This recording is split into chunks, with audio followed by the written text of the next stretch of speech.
എല്ലാ കൂട്ടുകാർക്കും നല്ലൊരു ദിവസം ആശംസിച്ചുകൊണ്ട് നമുക്ക് നേരെ ഗൗതമിന്റെ അളകനന്ദയുടെ ഇന്നത്തെ നല്ലൊരു വിശേഷം കേട്ടാലോ. അങ്ങനെ ഇന്നത്തെ വിശേഷത്തില് സാവിത്രിയമ്മനെ വിളിക്കുവാണ് സുമംഗലാമ്മ. വിളിച്ചിട്ട് നിർമ്മലിനെ കുറിച്ചൊക്കെ പറയുന്നുണ്ട്. നിർമ്മലിനെ ഞങ്ങൾക്ക് വിട്ടു തരുവോ, അവനെ ഞങ്ങൾ പൊന്നുപോലെ നോക്കിക്കോളാം എന്നൊക്കെ പറയുന്നുണ്ട്. സാവിത്രിയമ്മയ്ക്ക് കാര്യം മനസ്സിലായില്ല. അവസാനം സുമംഗലാമ്മ കാര്യങ്ങളൊക്കെ വിസ്തീരിച്ച് കൊടുക്കുകയാണ്. പിങ്കിയുടെ കാര്യവും പിങ്കിയുടെ വയറ്റ് വരുന്ന കുഞ്ഞിനെ കുറിച്ചും എല്ലാം പറയാണ്. അതിനുശേഷം പറഞ്ഞു, അല്ല സാവിത്രിക്ക് അറിയാലോ, ഇപ്പൊ ഈ കുടുംബത്തിന് അനന്തരാവകാശിയെ പേർന്നവളാണ് പിങ്കി. പക്ഷെ അതൊക്കെ നിർമ്മലിനറിയാം. എന്നിട്ട് പോലും അവൻ അവളെ സ്നേഹിക്കുന്നുണ്ട്. അതുകൊണ്ടാണ് ഞങ്ങൾ പറഞ്ഞ് ഞങ്ങളുടെ അർജുൻ മോന്റെ സ്ഥാനത്തേക്ക് അവനെ ഞങ്ങൾക്ക് വിട്ടുതരുമെന്ന് ചോദിച്ചേ. ഇത് കേട്ട സാവിത്രിയമ്മ പറഞ്ഞു, അവനെ ഒരു മനുഷ്യനാക്കിയത് ഇന്ത്യപരമാണ്. അതുകൊണ്ട് നിങ്ങൾ പറയുന്ന പോലെ എന്ത് ഞാൻ ചെയ്യും. എന്റെ മോനെ വിട്ടുതരെങ്കിൽ ഞാൻ വിട്ടുതരാം, എനിക്കൊരു കുഴപ്പമില്ല. ഈ കല്യാണത്തിന് എനിക്ക് സമ്മതക്കുറവൊന്നുമില്ലെന്ന് പറയണ. സുമംഗലാമ്മയ്ക്ക് എന്തെന്നില്ലാത്ത സന്തോഷമായി.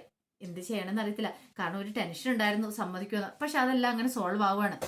ഈ സമയത്ത് നിർമ്മല് ഫുഡ് കഴിക്കാനായിട്ട് ഓഫീസില് പാത്രം എടുക്കണം. നിർമ്മലിന്റെ മനസ്സിലേക്ക് പിങ്കി കൊണ്ടുവന്ന് ചോറ് തന്ന കാര്യങ്ങളൊക്കെ ഓർമ്മ വരുവാണ്. അത്ര സ്നേഹം ഉള്ളതുകൊണ്ടാണ് കൊണ്ടു തന്നെ. ഉച്ചയ്ക്ക് അവിടെ പോയിരുന്ന് കഴിച്ചോ, കടയിൽ നിന്ന് കഴിക്കേണ്ടെന്നൊക്കെ പറഞ്ഞു. അപ്പോഴേക്ക് സാഗർ അങ്ങോട്ട് വന്നു. ആഹാ, ഇത് കൊള്ളാലോ, ഉച്ചയ്ക്ക് ഫുഡൊക്കെ വീട്ടിൽ നിന്ന് വരാൻ കൊണ്ടുവരാൻ തുടങ്ങിയോന്ന് ചോദിക്കാം. അത് പിന്നെ കൊണ്ടുവരാൻ തുടങ്ങി. അല്ല, ആരാ തന്നു വിടുന്നേ? അത് പിന്നെ എന്നും പറഞ്ഞിട്ട് അങ്ങ് നിർത്തുവാണ്. എന്തോ കാര്യമായിട്ടാണെന്ന് സാഗറിന് മനസ്സിലായി. കാര്യം പറഞ്ഞ നിർമ്മലെ പിന്നീട് പിങ്കിയെ കുറിച്ച് പറയാണ്. പിങ്കിയെ കാണുന്നു, ഇഷ്ടപ്പെടുന്നു, പിന്നീട് കല്യാണം ഉറപ്പിക്കുന്ന കാര്യങ്ങളെല്ലാം പറയാണ്. എല്ലാം കേട്ടിച്ചപ്പോ സാഗർ പറഞ്ഞു, ആഹാ ഭയങ്കര ഇൻട്രസ്റ്റിംഗ് ആയിരിക്കുന്നല്ലോ എന്ന് പറയാണ്. എന്താണെങ്കിലും ഇനി ഇപ്പം നിർമ്മലിന് നല്ലൊരു വൈഫിനെ കിട്ടട്ടെ എന്ന് മാത്രം ഞാൻ ആശംസിക്കുന്നു. നല്ല ഫുഡൊക്കെ തന്നു വിട്ട് നല്ല പൊന്നുപോലെ നോക്കുന്നു ലക്ഷണം കണ്ടിട്ട്. അതുകൊണ്ട് ഫുഡ് കഴിച്ചോന്നും പറഞ്ഞിട്ട് അയാൾ അങ്ങോട്ട് എഴുന്നേറ്റ് പോവാണ്. നിർമ്മല ഇങ്ങനെ കുറെ സമയം കൂടെ പിങ്കിയെ കുറിച്ച് ആലോചിച്ചിരിക്കുക. തന്നോട് സ്നേഹമില്ലായിരുന്നെങ്കിൽ ഇത് തന്നു വിടേണ്ടോ യാതൊരു കാര്യമില്ല. സ്നേഹം ഉള്ളതുകൊണ്ടല്ലേ തന്നു വിട്ടെ. അങ്ങനെ ഒരു ചിന്ത നിർമ്മലിന്റെ മനസ്സിലേക്ക് ഉണ്ടാവുന്നുണ്ട്.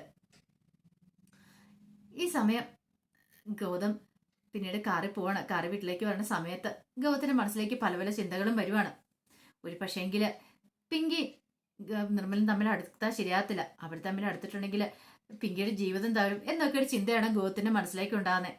അല്ലെങ്കിലും ഗേച്ചിട്ട് വന്ന് പറഞ്ഞ കാര്യങ്ങളൊക്കെ ഒരു കാരണവശാലും അവർ തമ്മിൽ അടുക്കാൻ പാടില്ല. അങ്ങനെ അടുത്തിട്ടുണ്ടെങ്കിൽ ഗൗതം നിനക്ക് തന്നെയാണ് ദോഷം.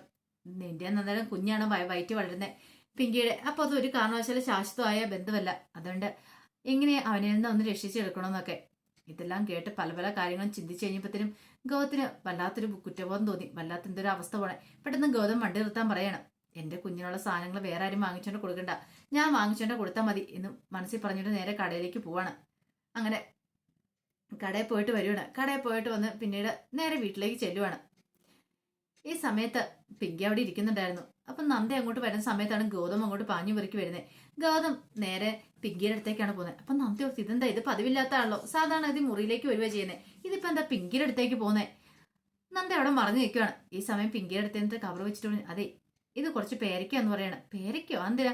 അല്ല, പേരയ്ക്ക കഴിക്കാൻ നല്ലതല്ലേ ഈ സമയത്ത്? അത് ഞാൻ ഗൗതത്തിനോട് പേരയ്ക്കയുടെ കാര്യം പറഞ്ഞില്ലല്ലോ, പേരയ്ക്ക വേണമെന്ന് പറഞ്ഞില്ല, പിന്നെന്തിനാ എനിക്ക് വാങ്ങിച്ചോണ്ട് വന്നേന്ന് ചോദിക്കാം. അത് പിന്നെ രാവിലെ ഞാൻ കേട്ടായിരുന്നു നിർമ്മലിനോട് പറയണേ. ഓ, അത് ഞാൻ നിർമ്മലിനോടല്ലേ പറഞ്ഞേ, അതിന് ഗൗതത്തിനോട് പറഞ്ഞില്ല, പിന്നെന്താ കുഴപ്പമെന്ന് ചോദിക്കാം. ഗൗതത്തിനോട് പറഞ്ഞാൽ മാത്രം ഗൗതം വാങ്ങിച്ചിട്ട് വന്നാൽ പോരെ? ഇത് കേട്ടാൻ ഗൗതം പറഞ്ഞു, അതെ എന്റെ നന്ദയുടെ കുഞ്ഞാ വയറ്റ് വരുന്നേ, അപ്പൊ അതിന്റെ ആരോഗ്യസ്ഥിതിയും കൂടെ ഞാൻ നോക്കണ്ടേന്ന് ചോദിക്കും. പിന്നെ ആരോഗ്യസ്ഥിതി നോക്കി ഒരു കാര്യം ഞാൻ പറഞ്ഞേക്കാം ഗൗതം, ഇനി ഇങ്ങനെയൊന്നും കൊണ്ടുവരേണ്ട കാര്യമില്ല എന്ന് പറയണം. നിർമ്മലിനോട് പറഞ്ഞു വിട്ട കാര്യങ്ങള് നിർമ്മല് വാങ്ങിച്ചോണ്ട് വന്നോളും, വെറുതെ എന്തിനാ? അതിന്റെ കാര്യമില്ല. ഈ സമയത്ത് കേട്ടോണ്ട് നന്ദി ഓർത്തി, ഗൗതം സാർ ഇത് എന്ത് ഭാവിച്ചാ? നിർമ്മലിനോട് പറഞ്ഞിട്ടാ നിർമ്മൽ വാങ്ങിച്ചോളൂല്ലേ? ഗൗതം സാർ വായിക്കേണ്ട ഒരു കാര്യമില്ല, അവളുടെ സ്വഭാവം നന്നായിട്ട് അറിയാവുന്നതാണ്. എന്നിട്ടാണ് ഇങ്ങനെയൊക്കെ പറഞ്ഞുകൊണ്ടിരിക്കണേ. എന്ത് ചെയ്യണമെന്ന് അറിയത്തില്ലാത്ത വണ്ണം നന്ദ ഇങ്ങനെ നിൽക്കുകയാണ്. അപ്പോഴേക്കാണ് ഗിരീച്ചിട്ട് അങ്ങോട്ട് വരുന്നത്. ഒരു പ്ലേറ്റിനകത്ത് കുറച്ച് ഫ്രൂട്ട്സ് പേരയ്ക്ക് കട്ട് ചെയ്തൊക്കെ ഉണ്ടായിരുന്നു. എന്നിട്ട് പറഞ്ഞു, ദേ അവൻ കൊണ്ട് നിർമ്മൽമോൻ കൊണ്ടുവന്ന കേട്ടോ, നല്ല ടേസ്റ്റുള്ള പേരയ്ക്ക, ഇത് കഴിച്ചു നോക്കാൻ പറയാണ്. ഇത് കേട്ടതും പിങ്കി ഗൗതത്തിനെ നോക്കുവാണ്. അപ്പൊ ഗൗതത്തിനോട് ചോദിച്ചു, അല്ല ഇതെന്താ ഗൗതമ്മന്റെ കയ്യിലിരിക്കുന്നതെന്ന് ചോദിക്കാം. ഇത് കുറച്ച് പേരയ്ക്കാന്ന് പറയണം. ആഹാ, ഇത് കൊള്ളാലോ, അപ്പൊ എല്ലാരും ഒന്ന് പേരയ്ക്ക വാങ്ങിച്ചോണ്ട് വന്നു ചോദിക്കുകയാണ്. ഇതും പറഞ്ഞിട്ട് അവരാ ഗിരിജ അങ്ങോട്ട് പോവാണ്. ഈ സമയം ഗൗതത്തിന് എന്ത് ചെയ്യണമെന്ന് അറിയത്തില്ല. വല്ലാത്തൊരവസ്ഥയായിപ്പോയി. ഗൗതത്തിനോട് മിങ്കി വെച്ച് പേരയ്ക്ക വേണമെന്ന് ചോദിക്കുക. എനിക്ക് വേണ്ടാന്ന് പറയാണ്. ഇപ്പൊ ഗൗതം ഉദ്ദേശിക്കുന്നുണ്ടായിരിക്കും, ഉറക്കുന്നുണ്ടായിരിക്കില്ലേ, ഇത്ര പെട്ടെന്ന് നിർമ്മല എങ്ങനെ പേരയ്ക്ക വാങ്ങിച്ചോണ്ട് വന്നത്? ഞാൻ പേരയ്ക്കയുടെ കാര്യം പറഞ്ഞപ്പോ തന്നെ അവൻ ആദ്യം പോയി വാങ്ങിച്ചോണ്ട് വന്ന് തന്നിട്ടാ പോയത് നിർമ്മല്, അതുകൊണ്ടാന്ന് പറയാണ്. പക്ഷേ എങ്കില് ഗൗതമ കൊണ്ടുവന്ന വൈകുന്നേരം, പക്ഷെ ഇതിനു മുമ്പ് എനിക്ക് നിർമ്മല കൊണ്ടു തന്നെ എന്ത് ചെയ്യാൻ പറ്റും? നിർമ്മല കൊണ്ടു തന്ന സാധനം കളയാൻ പറ്റില്ലല്ലോ, കഴിക്കാനേ പറ്റുള്ളൂ. ഒരു കാര്യം ചെയ്യാം, ആ നന്ദയ്ക്കോ അവർക്ക് ആർക്കെങ്കിലും കൊടുത്തേരെ, ഗൗതമിന്റെ കയ്യിലിരിക്കുന്ന പേരയ്ക്ക് അവർക്ക് കൊടുത്തേരെ, എനിക്ക് വേണ്ടെന്ന് പറയാണ്. ഗൗതത്തിനാണെങ്കിൽ എന്ത് ചെയ്യണമെന്ന് അറിയത്തില്ല. വല്ലാത്തൊരവസ്ഥയായിപ്പോയി. സങ്കടമാണോ വല്ലാത്തൊരു വേദനയായിപ്പോയി. തനിക്ക് മുമ്പേ നിർമ്മൽ എറിഞ്ഞിരിക്കുന്നു. അവൻ പേരയ്ക്ക് കൊണ്ടേ കൊടുത്തിരിക്കുന്നു. അവനിത് കൊടുക്കേണ്ട വല്ല ആവശ്യമുണ്ടോ? എന്നിട്ടോ തന്റെ കുഞ്ഞെല്ലാം കൂടെ അല്ലേ ഇത് തിന്നുന്നേ. അതൊക്കെ ഓർത്ത് കഴിഞ്ഞപ്പോൾ സമ്മതമായിട്ടുന്ന പോലെ തോന്നി. ഗൗതത്തിന് ദേഷ്യം വന്നിട്ട് ഗൗതം ആ പേരയ്ക്ക് അവിടെ വെച്ചിട്ട് നേരെ മുറിയിലേക്ക് വരുവാണ്. മുറിയിലേക്ക് വന്നു കഴിഞ്ഞപ്പോൾ നന്ദയും കൂടി ചെന്നു. നന്ദ വെച്ചിട്ട് പറഞ്ഞു, അതെ എനിക്കൊരു കാര്യം ഗൗതം സാറിന് ചോദിക്കാണെന്ന് പറയാം. എന്താ? നീ എന്തിനാ വളച്ചു കെട്ടി ഇങ്ങനെ പറയണ? കാര്യം എന്താന്ന് വെച്ചാൽ പറ. അത് പിന്നെ ഞാൻ ഒരു കാര്യം ചോദിച്ചോട്ടെ, എന്തിനാ ഗൗതം സാറ് പിങ്കിയുടെ കാര്യത്തിൽ ഇത്ര ശ്രദ്ധ ചെലുത്തുന്നതെന്ന് ചോദിക്കുക. ഞാനെന്തിനാ? നിർമ്മലും പിങ്കിയും തമ്മിൽ അടുക്കുന്ന കാണും. ഗൗതം സാർ എന്തെങ്കിലും വിഷമമുണ്ടോന്ന് ചോദിക്കുക. എനിക്കെന്ത് വിഷമം? അന്നാ പിന്നെ എന്തിനാ ആ പേരയ്ക്ക വാങ്ങിച്ചോണ്ട് വന്നേ? ആ പേരയ്ക്ക വാങ്ങിക്കേണ്ട വല്ല കാര്യമുണ്ടോ? നിർമ്മലിനോടല്ലേ വാങ്ങിക്കാൻ പറഞ്ഞേ. അതിനിപ്പോ എന്താ കുഴപ്പം? എന്നിട്ട് എന്താ ഗൗതം സാറിന് എല്ലാവരുടെ മുന്നിൽ തല ഉയർത്തിപ്പിടിച്ച് നടക്കാൻ പറ്റുമോ? തല താണ് പോയില്ലേ? കാരണം അതിനു മുമ്പ് തന്നെ നിർമ്മല് വാങ്ങിച്ചോണ്ട് കൊടുത്തിട്ടുണ്ടായിരുന്നു പേരയ്ക്ക. പിന്നെ എന്തിനാ പോയി വാങ്ങിച്ചോണ്ട് വന്നേന്ന് ചോദിക്കുക. അതിപ്പോ എന്താ, അവൻ വാങ്ങിച്ചോണ്ട് വരട്ടെ. ഞാൻ കേട്ട കാര്യം നമ്മുടെ കുഞ്ഞിന് വേണ്ടിയിട്ട്. നമ്മുടെ കുഞ്ഞോ? ഇത് കേട്ട് കഴിഞ്ഞപ്പോഴത്തേനും ഗൗതം, എന്താ നമ്മുടെ കുഞ്ഞല്ലേ? അതല്ല ഗൗതം സാറേ ഞാൻ പറഞ്ഞേ, കുഞ്ഞൊക്കെ നമ്മുടെ തന്നെ ആയിരിക്കും. പക്ഷെ പേരയ്ക്ക കഴിച്ചു കഴിയുമ്പം അമ്മയ്ക്കും കുഞ്ഞിനും കൂടെ അല്ലേ ഇത് കിട്ടുന്നത്. ഇത് കേട്ടപ്പോൾ ഗൗതം പറഞ്ഞു, ഇത് തന്നെ ഞാൻ പറഞ്ഞേ, ഞാൻ പേരയ്ക്ക വാങ്ങിച്ചോണ്ട് തന്നെ എന്റെ കുഞ്ഞിന് കൊടുക്കാൻ വേണ്ടിയിട്ടാ. ഓഹോ അങ്ങനെയുണ്ടല്ലേ? അത് ഞാൻ ഒരു കാര്യം ചോദിച്ചിട്ടേ, ഈ വയറ്റിൽ ചെല്ലുന്ന കുഞ്ഞിനെ അറിയാൻ പറ്റുമോ ഇതെന്റെ അച്ഛൻ കൊണ്ട തന്നാണ് അല്ലെങ്കിൽ നിർമ്മല കൊണ്ട തന്നാന്ന്? കുഞ്ഞൊക്കെ അത് വേർതിരിച്ചാണ് കഴിക്കണമെന്ന് ചോദിക്കുകയാണ്. ഇത് കേട്ടതും ഗൗതത്തിന്റെ ഉത്തരം മുട്ടി. ഒരു കാര്യം ഞാൻ പറഞ്ഞേക്കാം സാറേ, ഈ പോക്ക് ഇങ്ങനെ തുടരാനായിട്ട് ഞാൻ സമ്മതിക്കില്ല എന്ന് പറയാണ്. അവളുടെ കാര്യത്തിൽ കൂടുതൽ തീരുമാനങ്ങളൊന്നും എടുക്കണ്ട. അവളുടെ കാര്യത്തിൽ തീരുമാനം എടുക്കാനായിട്ട് ഇവിടെ വേറെ ആൾക്കാരുണ്ട്. അതിനേക്കാൾ ഉപരി നിർമ്മല അവനും തമ്മിൽ അടുക്കുന്നതുകൊണ്ട് ഗൗതം സാറിന് എന്താ കുഴപ്പം? എന്തെങ്കിലും പ്രശ്നമുണ്ടോ എന്ന് ചോദിക്കാം. ഇതേ നന്ദേ, നീ അനാവശ്യമായിട്ട് പറയരുതെന്ന് പറയണം. അനാവശ്യമായിട്ട് പറയുന്നതല്ല, ഉള്ളതാ പറഞ്ഞേ. സത്യമായിട്ടുള്ള കാര്യമില്ല ഞാൻ പറഞ്ഞേ. ഇതിനകത്ത് ഗൗതം സാറിന്റെ റോള് മാത്രം എന്താന്ന് എനിക്ക് അറിഞ്ഞാൽ മതി. ആ പിങ്കി എന്തേലും കാണിച്ച് അവളെ എന്തേലും കാണിച്ച് നടക്കട്ടെ എന്നും പറഞ്ഞിട്ട് പിങ്കിയുടെ ഇനി ഒപ്പം നടക്കാൻ ശ്രമിക്കുകയോ വേണ്ടെന്ന് പറയണം. ഇത് കേട്ടാൻ ഗൗതത്തിന് ഇഷ്ടപ്പെട്ടില്ല. ഞാൻ എനിക്ക് ഇഷ്ടമുള്ള പോലെ ചെയ്യുമെന്ന് പറഞ്ഞിട്ട് ഗൗതം അങ്ങോട്ട് പോവാണ്. നന്ദയ്ക്ക് സങ്കടമായിപ്പോയി. ഇങ്ങനെ മനുഷ്യന് ഇത്രയും പെട്ടെന്ന് മാറുന്നേ, അത് ചിന്തിക്കാൻ പറ്റുന്നതിലും അപ്പുറമായിരുന്നു. എന്നാലും ഇത്രയ്ക്ക് വേണ്ടിയിരുന്നില്ല.